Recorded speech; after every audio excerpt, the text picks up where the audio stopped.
Military Broadcast Radio, the station that's giving veterans a voice. Find us on the web at mbradio.us. This entire military is one cohesive, dedicated force. And the threats to our nations, they don't sleep. They're watching our every move. Iran, Russia, China, North Korea, ISIS, Al-Qaeda. They may be watching this right now. Our military should not be mistaken for a cable news gabfest show. We don't care what you look like. We don't care who you voted for, who you worship, what you worship, who you love. It doesn't matter if your dad left you millions when he died or if you knew who your father was. We have been honed into a machine of lethal moving parts that you would be wise to avoid if you know what's good for you. We will not be intimidated. We will not back down. We've seen war. We don't want war. But if you want war with the United States of America, there's one thing I can promise you, so help me God. Someone else will raise your sons and daughters.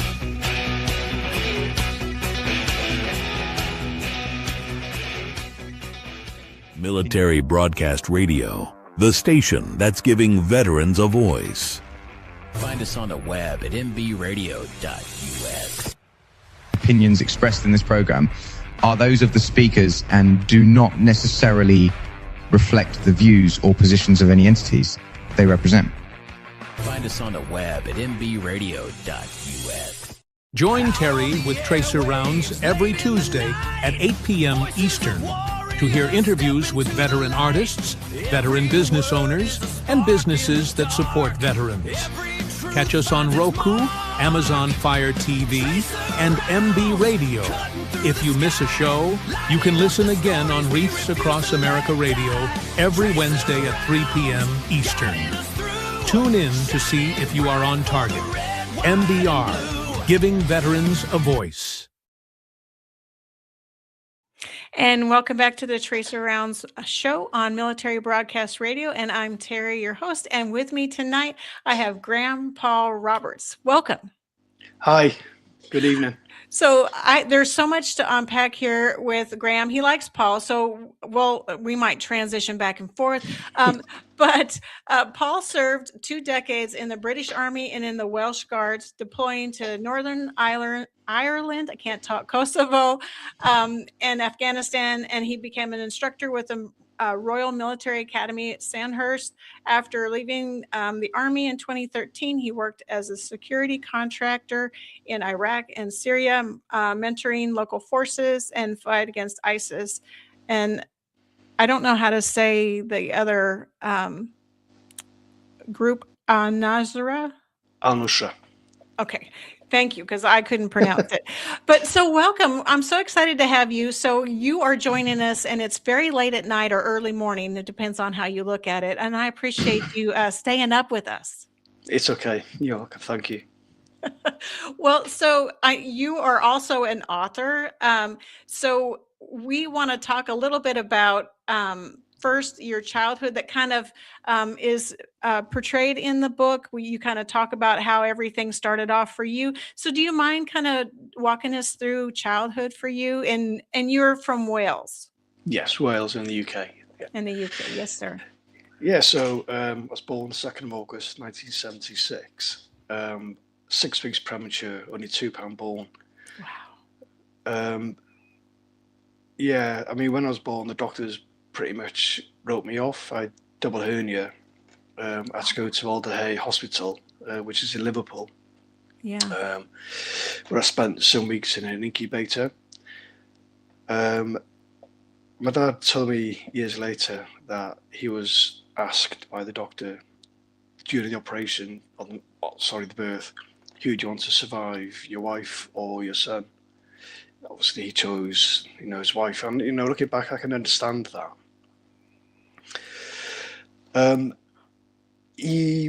They were told that I'd have learning disabilities, which does resonate, and the left side of my body would grow smaller, and I wouldn't live past my 16th birthday. So earlier on, my childhood was, you could say, was doomed in a way. When I was in school, I did find it difficult to retain information. Yeah. And when I got to my teens, I then started to question, oh no, I think, the doctor's potentially right here. So I did start to panic. Lived beyond my 16th birthday, however, I did struggle deeply in school. Yeah. I was quite small for my age. We weren't rich by any means, we were quite poor, so the clothing I would wear would reflect that. Yeah. So as a result, I was bullied quite heavily, to the point of leaving school later, hiding underneath the stairs, so no one seeing me. And then I would go home late.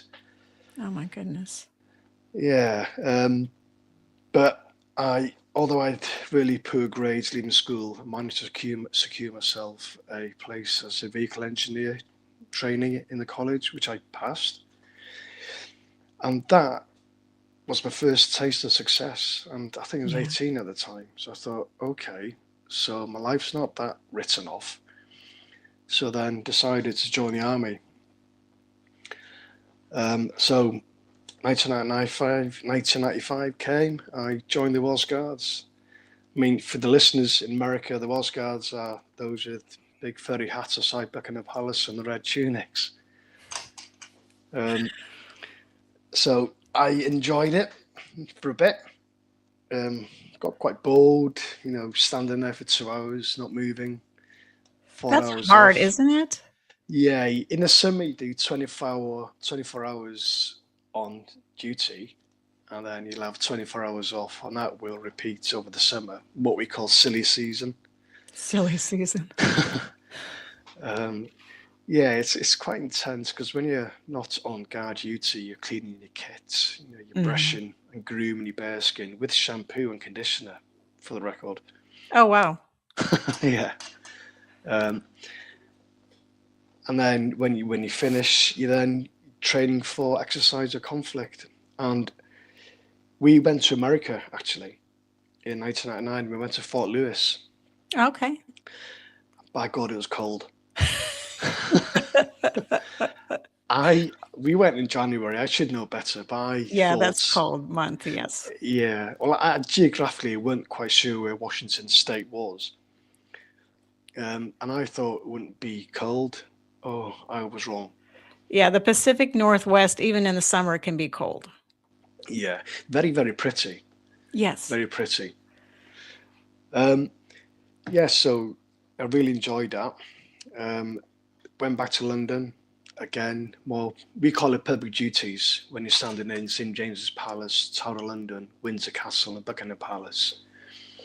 Did that for a bit, and then we deployed to Northern Ireland, which was my first operational tour. Yeah. Very apprehensive, because in the UK at that time, Northern Ireland was on the news all the time. Mm-hmm. And the week before we deployed, a soldier from the Royal Artillery was killed. Oh, so goodness. That then made me realise, oh crap, this is actually not just going to walk on the streets of Northern Ireland. You're actually putting yourself in line of fire with the IRA. My first negative exposure, I suppose, to hatred was a young girl. She must have been between 10 and 12. She walked over to me about 2 foot from my face and spat in my face. Oh my goodness. And we were trained not to retaliate, which we didn't. I didn't. Yeah. But that then realised, oh, okay, this is what it's like in Northern Ireland. Everyone who looks at you hates you. And I thought it was just the IRA. Actually, it turned out no. It's quite a large proportion of the area didn't like you. Wow. So we went back to London, more public duties. We then moved to, not moved as in the unit moved, but we had a big exercise in Canada. Okay.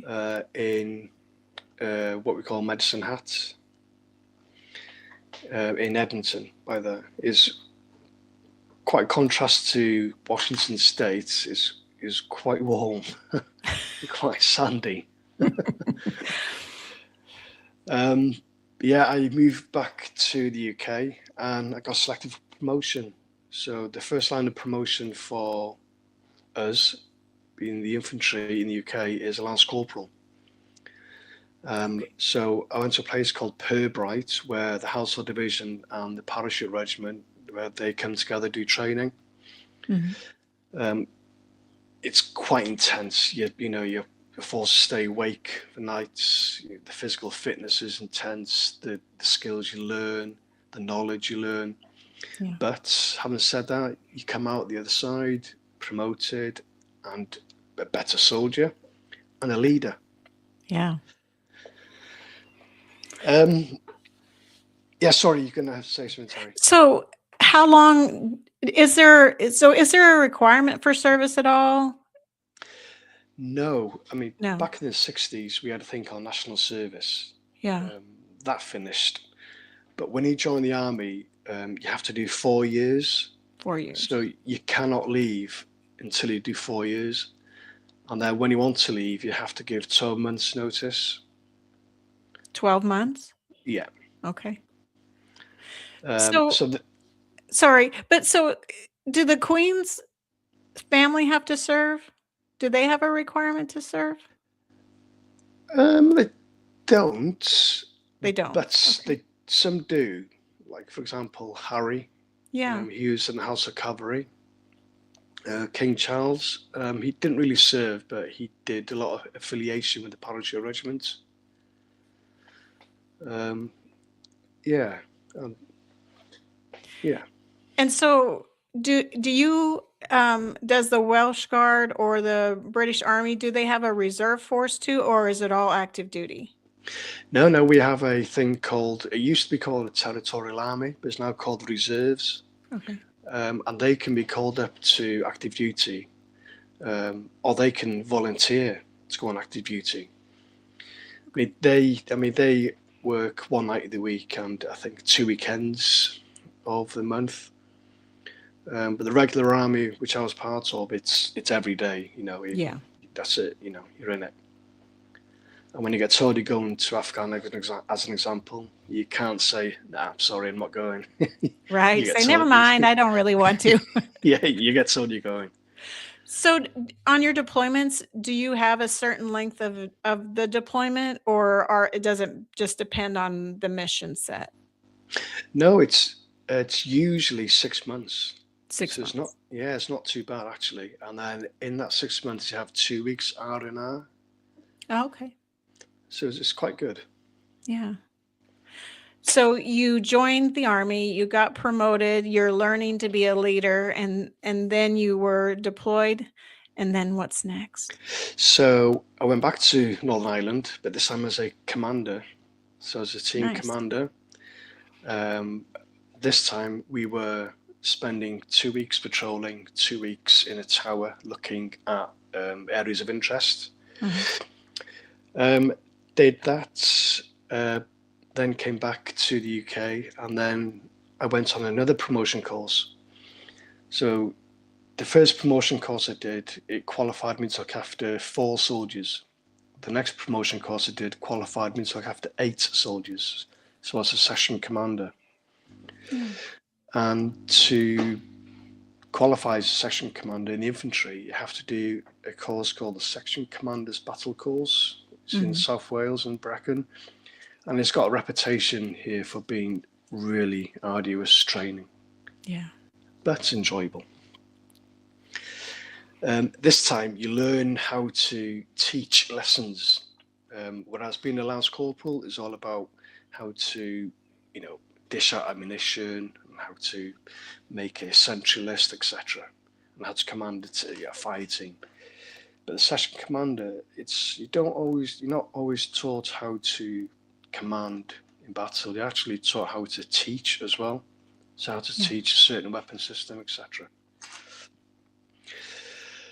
So I did that, absolutely loved it, and then I went back to my unit, and I got selected to go to ATR Pirbright to teach recruits. So I spent 2 years there teaching the next generation of guardsmen.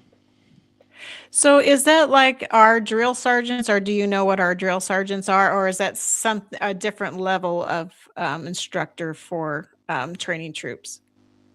You could say in a way.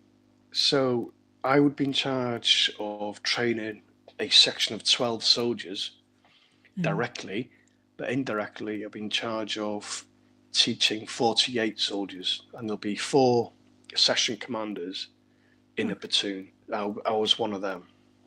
Okay. So I did that for 2 years. Went back to the battalion, got promoted to sergeant, and I went back down to South Wales, this time doing the platoon sergeant's battle course. The emphasis is still the same. It's how you command soldiers in the field. But this time, instead of teaching weapon systems, I was taught how to design live firing ranges. And then from there, I went back to the battalion. And then we went on a patrol competition in a place called Salisbury Plain. It's a huge training area. Won. You won it? I won it. Oh, wow. That's awesome. I was quite happy. Definitely. And then we got deployed to Kosovo. So I really enjoyed Kosovo. What year was that? That was in 2006. 2006. So our job there was static covert surveillance. So we were looking for people who were identified for war crimes. So a lot of the jobs we were doing it was all covert. So some of the jobs was wearing civilian clothing. But it's all centralized around going into OPs and confirming if that person was at that location. Then the Swedish army who was with us, they'd go in and arrest that person. Okay. So how long did you were there for 6 months doing that, or did your mission set change while you were in Kosovo? No, I stayed there for the duration, came back, and I got selected for Sandhurst, which is the UK's version of West Point. Oh, wow. So passed the selection for that. I was absolutely, as we say here, over the moon. Yes, absolutely. Got promoted to colour sergeant. Absolutely loved my time in Sandhurst. Finished that and then got back to my unit, and I then took up the post as the company quartermaster sergeant, which is a person in charge of the logistics for the company. Okay. I didn't like it. You're like, this is just not where I wanted to be right now. No. I wanted to be a soldier. Yeah. I enjoyed it. I had responsibility. We then went to Kenya and exercise. And this is where things started to go a bit wrong for me. So my early childhood, I was facing barriers and obstacles, and I was facing it again. So there was an incident where we were going from live firing training to blank firing training. And in the British Army, there is a heap load of checks you need to do. And we had casualties, and as the company were getting ready to go on blank firing, as I was checking the kit, I found a grenade and a belt of 5.56 link for the LMG Mini-Me. So I was put in a bit of a position. I asked myself a question. If I was to say this to the quartermaster, my friend, who was the company sergeant major, would be in a lot of trouble, and the company's name would be kind of tarnished. So I made the silly decision to ask one of my junior soldiers to take this ammunition, go into the desert and bury it, which came back and bit me. Yeah. So I knew I could. There was my officer commanding, the company commander of the company was talking to the BATA, so the Kenya safety staff. And I just knew in my gut they were discussing that they found ammunition. So I did a moral right thing. I went over and I said, I think I know what this conversation's about. And I admitted, I said, I instructed one of the soldiers to do, getting rid of the ammunition. Yeah. I got busted for that. I got reduced in rank back to sergeant. Yeah, I was devastated. Yeah, for sure. But you did the right thing, and that's what matters, here. And I know that was upsetting, but just doing the right thing and taking ownership of, whatever's going on, I think that says all about your character. Yeah.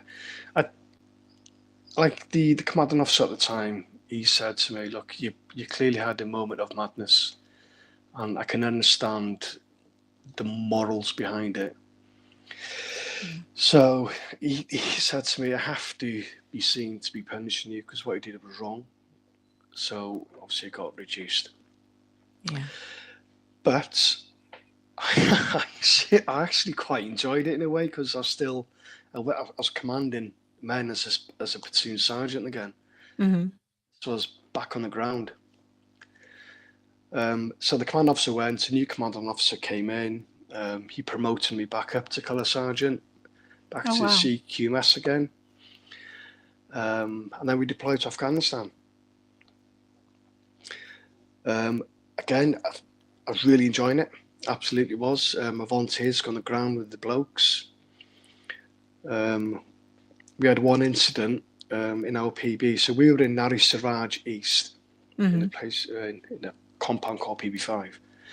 And I asked one of the young guardsmen to go and burn the poo. Because where we were in the green zone, we had to get rid of all our waste ourselves. He picked up a can of petrol instead of diesel. And he opened it next to an already lit pile of waste. Oh, no. Yeah, it blew up.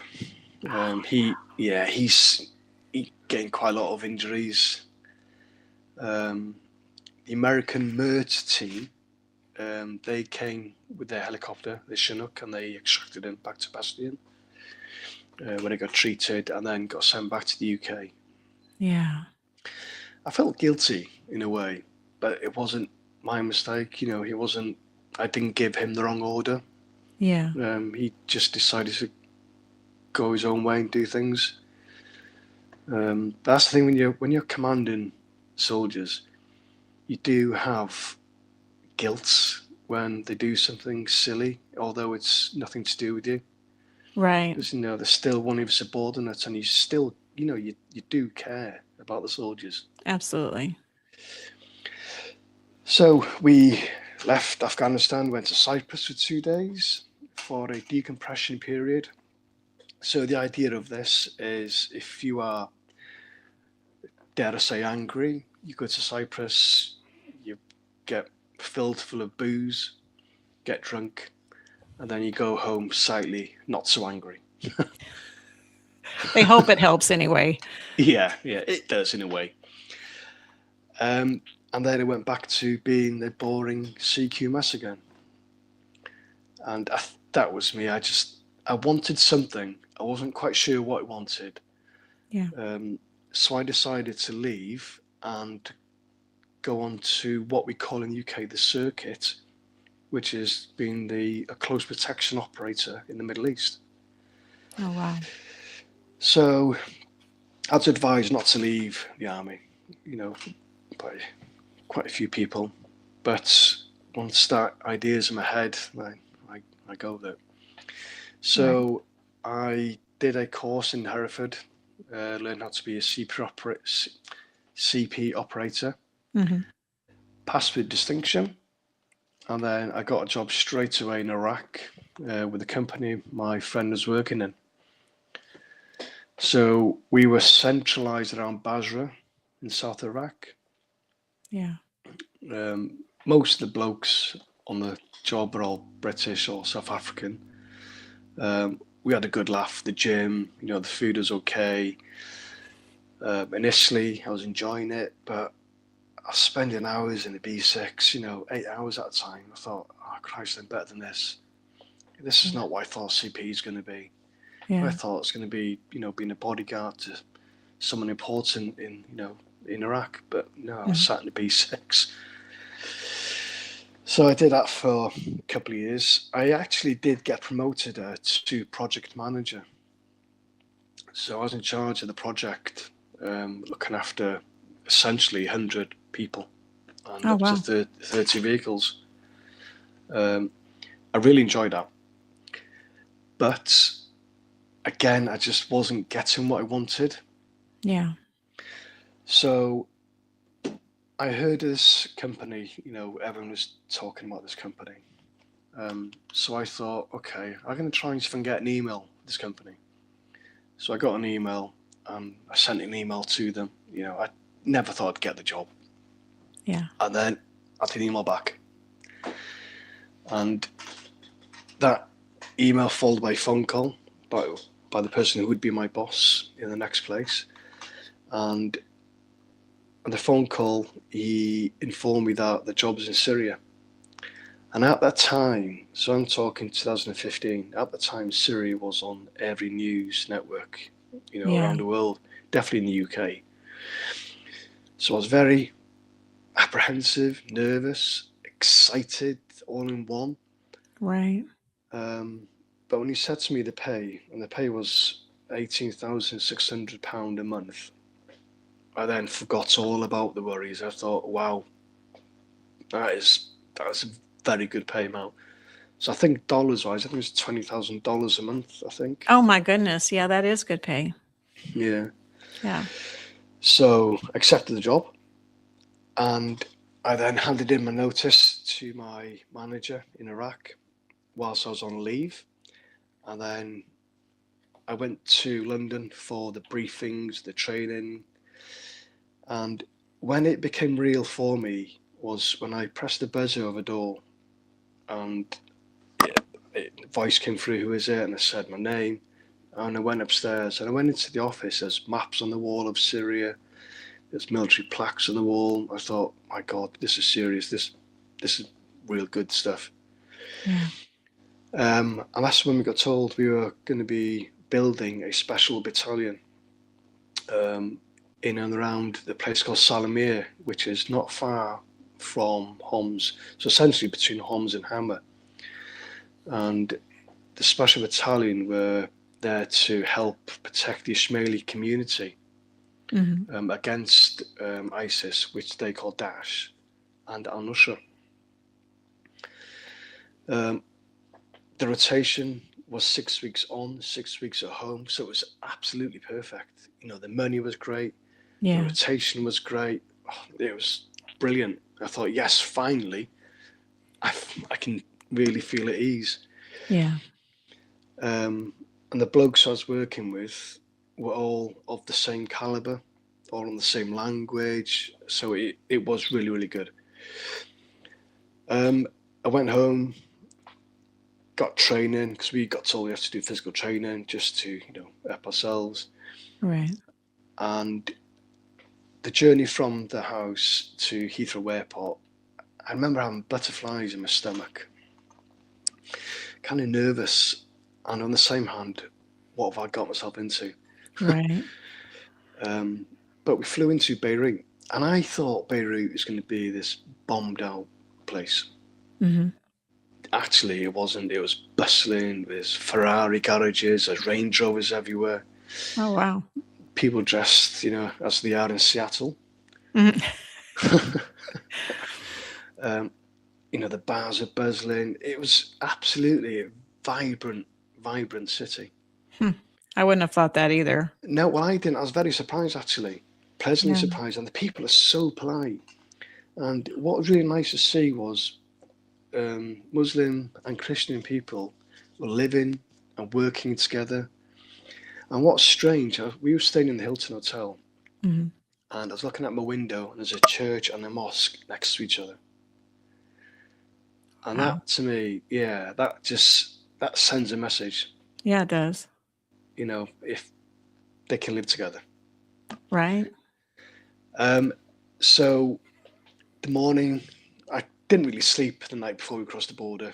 I was quite nervous. I was watching YouTube about the NDF, the National Defence Force. The morning, woke up, we had breakfast. None of us really spoke because we were all secretly very nervous, but we didn't want to admit it.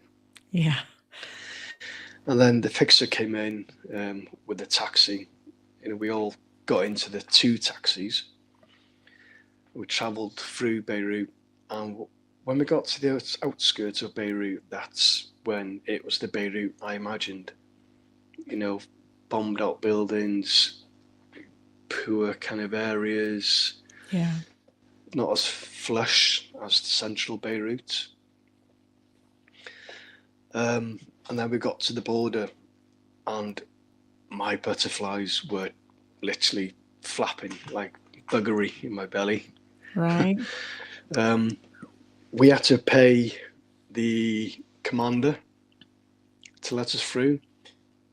Oh, wow. He wouldn't accept that. So the fixer had to tell our Syrian boss, who we called the doctor, to let us in. Yeah. So we got in. Our kit was checked, and they seen our radios, and they were very concerned why we had radios. And I think they actually took our GPSs off us. Uh-oh. Need those. Yeah. So we got the other side of the checkpoints, and then there was 2 pickups waiting for us with NDF drivers. And this is the first time I actually met the NDF soldiers. They're absolutely, as we say in UK, brilliant blokes. Really were nice, so polite. Because, prior to this, everyone thought, and I thought, Syria was this place where it's suppressed and everyone's very kind of down. But it was complete opposite. There was posters of Assad everywhere. Everyone was very happy and jolly. There was music. I was like, oh my God, this place is brilliant. But as we were driving from the border to Damascus, we were passing old Soviet-style vehicles. Yeah. I thought, oh, okay, yeah. Okay, this is like what I thought, actually. We got to Damascus. Again, it's quite nice. Greenery, statues, there's flags, people dressed, nice clothing, westernized clothing. We then had a fuel break there and a bit of a break. And then we went north then to Salamia. But as we were leaving Damascus towards Salamia, checkpoints were more obvious. People were more dressed in dish dashes. It was then, okay, this is what I was expecting, actually. Yeah.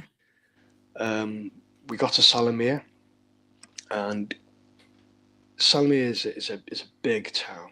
It's a big town. On the side of the road, there was lamb hanging up with no skin on them.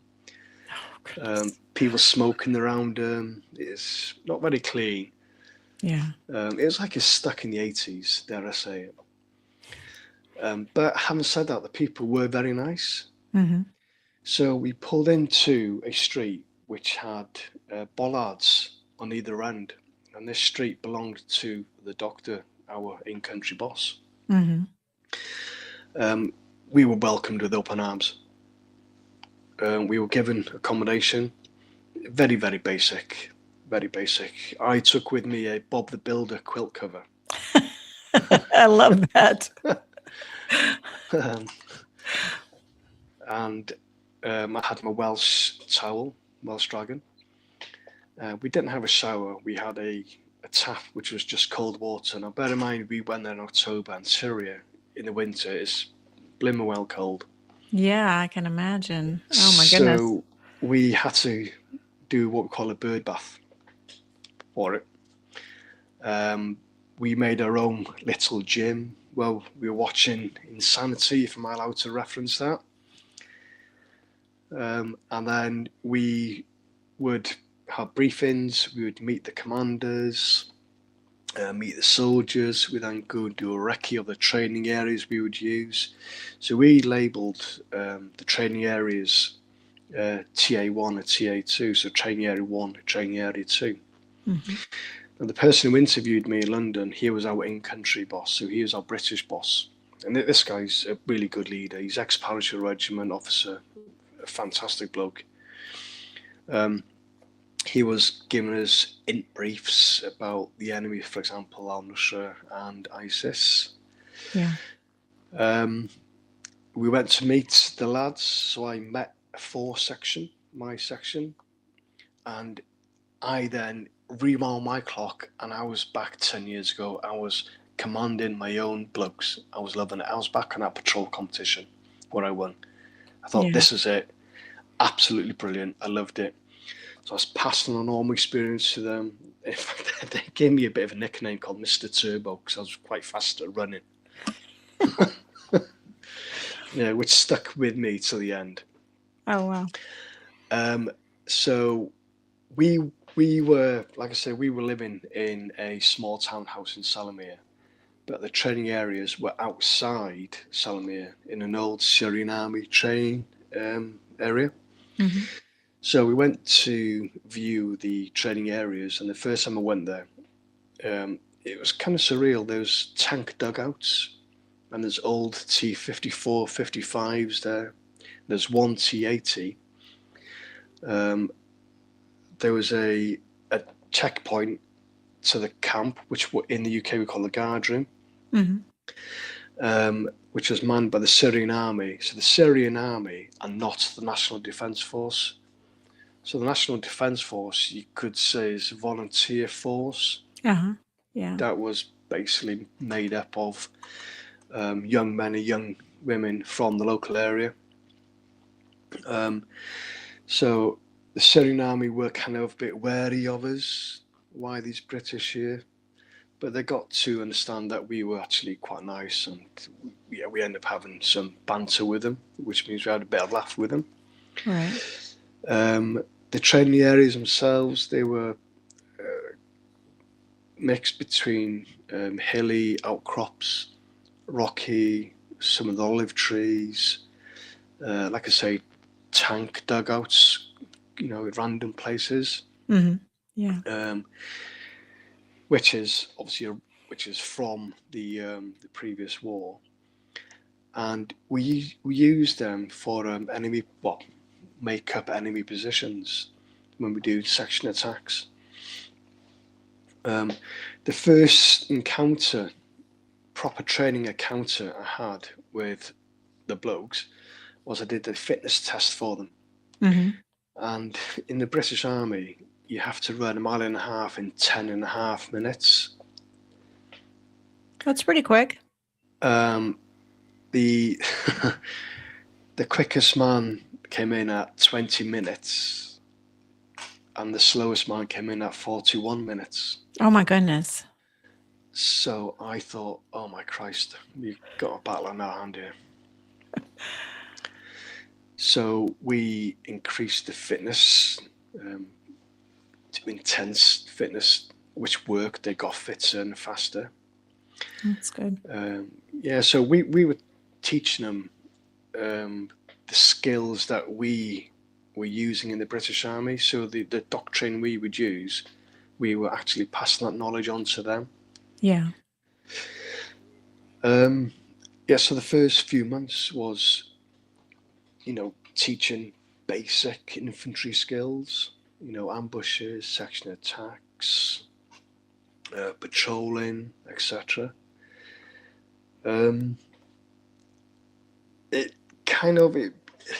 wasn't really obvious at first, but the theme of the training changed. Initially, we were teaching generic skills, that would suit any scenario. But we then moved to teaching skills that was designed for specific enemy at specific points. Right. Like, we would be teaching soldiers how to attack a trench system, which was modelled on the al-Nusra trench system. Mm-hmm. So we weren't just teaching infantry skills, for the sake of it, so to speak. We are now actually teaching the soldiers how to attack their enemy and the best way to do it. Yeah, that's good. I mean, that's what Yes, they needed. that was the first shift. We were gaining a lot of attention from a lot of the high-ranking officers in the NDF. Now, a lot of the high-ranking officers in the NDF are ex-Syrian army Okay. from the 80s and 90s. They had a massive interest in what we were teaching. And dare I say this, there was a lack of trust initially. But then once they got to know us personally, they then realised actually they're decent, trustworthy people. Right. Yeah, so from there we then went to view where their defence positions were, and this is where the change happened. So we weren't just teaching them how to fight their enemy, we were actually helping them defend themselves as well. Okay. And the word got out that there was British guys there helping. So our Russia were finding this, their sources for intelligence were, it's the same as every other indigenous country. They'll be paying people for information. Right, yeah. And of course they would find out British are here. So when we were going out to these positions, of course we were shot at. All the time. Mm-hmm. Yeah, that's not so fun. Yeah, so, we went there to teach. We then realised that the tempo was changing, so we're then teaching them how to attack their enemy in a tailored way. Yeah. But then we were getting shot at. That's when it changed, psychologically, I suppose. Right. It's every soldier wants to be in combat. But when you're in combat, when you haven't got a line of artillery or an airstrike to help you, it's a different feeling. Right. When there's not a lot of resourcing behind you, yes, No. for sure. It was a completely top secret mission. No one knew about it in the UK. Dare I say, no one in the world knew about it. And if we were to get killed, there was no one there. There was no repatriation with a ceremony. Right. There was like, let's try and get him back. Like I said, there's hospital in Salamir. We had an evacuation plan, which was very robust, I have to say. But we didn't have, the Air Force. We didn't have, tanks to support us, etc. Right. Yeah, you were kind of left to your own devices, and those that you were supporting, hopefully they'd support you too, but that's a very difficult position for sure. Having said that, we then did have our own tanks. So on each and every position we had a tank. So we then started to mentor. So I had a young platoon commander called Raheem, and my job was to teach him how to be a platoon commander because of my Sandhurst experience. Right. So I'll teach him how to do the attack, how to command, etc. And then we went to do a recce, just me, 3 Syrians and 2 other British operators, to see where the enemy was approaching from, because these positions were getting attacked every night, and I wanted to determine where they were coming from. Right, yeah. And as I'm moving through the olive groves, I see a bombed out building in front of me, 15 meters away. As I looked, I initially didn't believe it. I seen a body leaning through the wall, not through the wall, but around the wall. Yeah. I thought, Christ, have I just seen something? No. So I literally had an out-of-body experience. I thought, shit, was that the enemy? I kept looking, and then he popped his head over again, and this time he raised his weapon. I thought, shit. I was quicker. And then it turned out to one hell of a firefight. So we extracted back to our ERVs and the emergency rendezvous point. Right. Dusted ourselves off, got in the vehicle, and went back. And that was the first time I thought, okay, this is actually proper real now. And that night, if I can say this, I had bad diarrhea. And that is the adrenaline leaving you. Wow. A few days later, we went down a re-entrant, or I went down myself actually, to have a look if I could put mines down there in barbed wire. Mm-hmm. And Anusha see me, and they were shooting at me. So I was pinned down. I could not move. I could feel the crack with the weapon, the other bullets going over me. Oh my goodness. But behind me, I had my fire support team. They were firing as well. So I was literally stuck. I was pinned down by my own fire and the enemy's fire. Oh, So wow. I had to make a decision. I had to go back up re-entry and wave my hand, my left hand, and hope someone will see me. Thankfully, one of the soldiers see me and said, "Stop firing, Mr. Robert's coming." So I got back up, and then we extracted. A few days later, we went back to the olive grove because we then started to build more defences. And I was stood up, telling my soldiers what the plan was. And then I felt this almighty sting on my right hand, and my weapon literally got ripped from my hand. Oh my gosh. I think it's important to mention, actually, the firing point is 1,000 metres away. Wow. So I was extremely lucky. A Definitely. friend of mine dived on me, threw me to the floor, and put his hand up my body armour, just checking me for blood. There was nothing.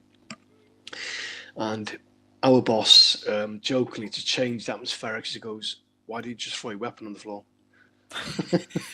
That worked. I went, "Okay, fair enough." And that was it. I went on leave, got to Beirut, and Beirut became a decompression place where we used to get drunk quite a bit. Got back into rotation, went back to the same olive grove, and again we were shot at. This time it was different. When you're shot at, if there's a crack in the thump, the round is about 4-6 foot above you. When you hear the whistle, it's about 2 foot away from you. Yeah, it's close. Yeah. Yeah. And I was tucked, lying down behind an olive tree, and the olive tree with the stem is no thicker than my lower leg. I was in no cover, and the guy to the right of me, his hand got shot. Oh no. So me and my friend, as we were getting shot at, there's rounds, picking up dust. We had to give him first aid. He then got extracted. Off he went. A friend of mine with artillery, he managed to smash the chicken factory. And I thought, yes, I can move now. But as I got up and bloody moved, the ground again started getting shot at. So how the hell I'm here, God only knows. Right. So Goodness. got to cover. And then a few days later, we went to attack, mentoring the trench system. So I was part of the fourth section, mentoring them, and we came under fire from Anusha, and the guy to the left of me, his head just went down. I thought, what's happened to him? So I go, oi. There's nothing. I thought, oh, crap. So I crawled over to him, checked him, and there's just a tiny hole above his collarbone. There's no blood. I thought, shit, he's been shot. But he was unresponsive. I thought, oh my God, he's been killed. So I picked him up and I ran, got into the ERV, which there was one of our vehicles there. They checked him in the vehicle, and off he went to the hospital. Yeah. So that attack didn't go in. We didn't know where the enemy was, and it was too much of a risk. So another time we decided to stay in Overwatch, and we taught a young guy called Mohammed how to deal with IEDs, not diffuse them, but just how to find them and how to mark them and move around them. Right. He was very blasé in his attitude. He always thought I knew better, and etc. Yeah. And I was looking for a set of binos, watching them go up a track, and boom, there it was, just a puff of smoke, dust in the air. So we went down to survey, and there's nothing left. Pink mist. He literally just disappeared. Oh no. The blokes are running around like hellish chickens. I was like, calm down, calm down. So we then moved out the way, and then half an hour, there's a crack through the air, and one of the lads who climbed up the same ladder I was climbing up before, got hit with a 12.7 Dusker round, which literally cut him in half. Oh my goodness. Yeah. Wow. Yeah. And that was the West, we called it. That was al-Nusra. And we were also fighting ISIS. So we went to a place called Point 6, 7, and 8, which was the ISIS front line for Salamiyah. Again, we were mentoring. And me and the boss, we got pinned down by ISIS behind a little pile of rocks. The fire support opened up. We then extracted, and then we got out of there. We secured 6, 7, and 8.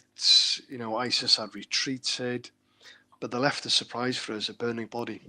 One of the soldiers, it was on flames. We went back there a few days later, and it was just a charred body. I had that much hatred in me. I actually squashed his head in my foot, which that stayed with me for years.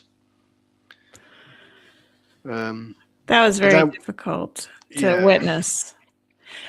I was full of anger, but we then moved to where their towns were and the villages, and there was cages there where they had bodies. There was tunnels and rooms underground. I remember seeing a jar of Nutella, actually. The strangest things that stays with you. Right. And then it was job done. It was home time. That was it. The Syria days are done. Right. So from that, you've written a book, Echoes in Silence. Yeah. And so tell me the reason that you wrote the book. I know that writing is cathartic, and then writing helps to tell your story and helps to tell people where you came from and how you dealt with things. So what was your goal in this book? Okay. What I'm going to say now is very important. I've had quite a bit of therapy, medication, etc. But the best thing I've ever done is write my experiences down. Yeah. I've taken it from my soul and I've put it into a book. I've emotionally detached myself from my traumatic experiences by putting it in a book. Yeah. So the reason why I wrote the book was I came home and I thought it was all okay. But I remember being on my knees doing gardening and I actually broke down. I'm not quite sure why, I broke down. And that night, that's when I started having memories and nightmares of Syria. All the stuff I've done, seen, smelt. Right. Then I turned to drink. I then turned to painkillers to help me sleep. But amongst all this, there was a shining light. I met my wife, Amy. We married. So that at that time was a nice change of mental feeling. But then it came back again, and this time it came back worse. I started seeing a face in every room I was in, and the face was a long, whitish, creamish face, sunken in eyes with sharp teeth. When I was at my lowest point, it used to laugh at me. When I was depressed, it used to scream at me. I couldn't take it anymore, so I planned my own death. I planned to drink whiskey and hang myself in the woods opposite the hospital where I was born. Oh my goodness. Yeah, I mean, at the time, I just could not see the light at the end of the tunnel. I really couldn't.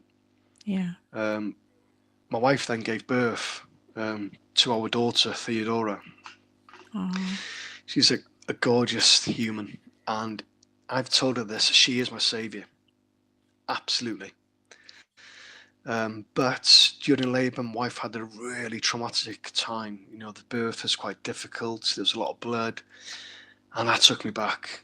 You know, that Oh, really no. set me sideways again. So I reached out to a company called Veterans Wales, and I started having treatment and therapy. It was brilliant, but it just didn't work. Yeah. So I then got passed over to a clinical psychologist who put me on medication. And the reason why he put me on medication was because I was looking for my son in a wood line, and I seen that guy I shot, and I froze, and I thought it was real. I thought he was actually there.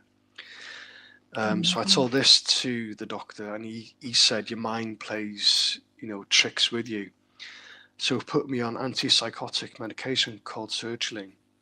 That the meaning for that was because it would stop me seeing all these vivid things. Yeah. And they put me on antidepressants as well. Sorry, quit typing antipsychotic, sertraline, antidepressants. My mistake. It worked. The face started to disappear.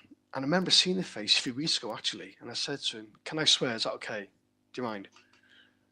Yeah. Yeah, I said, fuck off. And it closed his mouth like that. And it went. But it worked. I'm here. And I wanted to put all my experiences and the skills and tools I have down into a book. And you know, I suppose I want people to know as well. I mean, in the UK, people think veterans can only do a certain amount of work, like security, builders, etc. Right. I disagree. I teach the most vulnerable people in society now, and I love it. And it's quite funny, really. When I was a child, I got told I was going to have learning disabilities. I now teach young adults with learning disabilities. It's like it's gone round. It's gone full circle for sure. Yes, it's gone full circle. So, yes, the book is getting written. It's my life experience, my life story, the trauma I've experienced. And fundamentally, it's about what I was seeing, what it's actually like to be a veteran once you've been in combat. Right. And I want to inform how you actually turn yourself around. There's a few skills I learned, and one of the skills I learned is instead of being in that situation, take yourself out of it and view it like you're in the cinema. Right. Put yourself 20 meters behind you in that situation and just watch it. And what you're doing there is you're emotionally detaching yourself. And once you've had these memories, you then put them into this imaginary box and you put it where you want. For me, it was on top of a cupboard. And the main thing that worked for me is to have an aim. Every soldier gets given a name, a mission, a task. Right. And my task was to be better. My task was to focus on something else, even if something silly like building a log store, studying, writing a book. You have to have something to take you to the new you. And it's worked. Right. Absolutely worked. And your book comes out October 2026? Yes, this October. Yes. Echoes in the Silence. It'll be a good read. It'll be raw at points, but it will be a very good read. I've started it and I'm very invested in it, and you tell a very vivid story. I mean, you can picture what's going on by the way you write. You write really well. Thank you.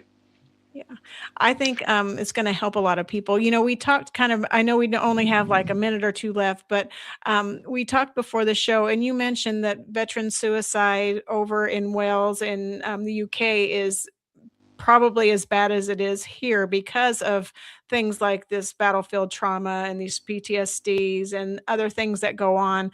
And so you're writing to help that, just like we have people doing the same here. And so, I really appreciate what you're doing because you're really telling a story that needs to be told, one, and then two, you're really telling a story of resilience and how you've overcome all the struggles that led up to your service. And then in your service, you've talked about how to re-engage with your civilian self in your life as a civilian outside the military. And that's really tough.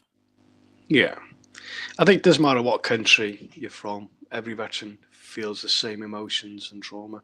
Yeah. And I just want society to know, don't write veterans off. They can do anything. They're resilient. Absolutely.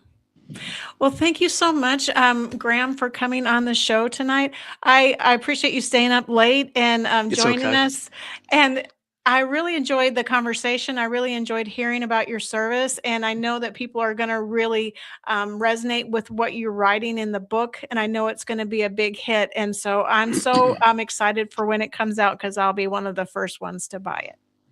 Thank you. Thank you so much for being on tonight. Thank you. Bye-bye. This is Tracer Round signing off. Life is like a duck. Tough times don't last, but tough people do. Here at Military Broadcast Radio, we're teaming up with our friends at Die Tired, the veteran-friendly music band spreading strength, resilience, and mental health awareness one shirt at a time. And check this out. Their brand new shirts feature broadcast beaker right on the breast pocket. A reminder that you can weather the storm, and you're never alone. Shirts are only $25, and proceeds support giving veterans a voice. MBR's mission to teach veterans how to podcast and videocast. Because when our vets are talking, they're not overthinking. They're not second-guessing. Together, we stop the 22 stigma. Grab your shirt today at mbradio.us and hit the shop. Or go directly to toramerch.printavo.com/merch/dietiredband. That's toramerch.printavo.com/merch/dietiredband. Suit up, stand strong. Remember, we're unduckable together. You're built tougher than the storm. Ladies and gentlemen, thank you for tuning in to Military Broadcast Radio. As we wrap up today's show, we want to remind you that the podcast of today's episode will be available right after we go off the air. So if you missed any part of the show or want to listen again, be sure to check it out. And remember, we're here to support and honor our veterans. Your stories and experiences matter, and we are committed to giving you a platform to share them. That's right. We're here to give our veterans a voice. So don't forget to catch the podcast and stay connected with us. Giving our veterans a voice.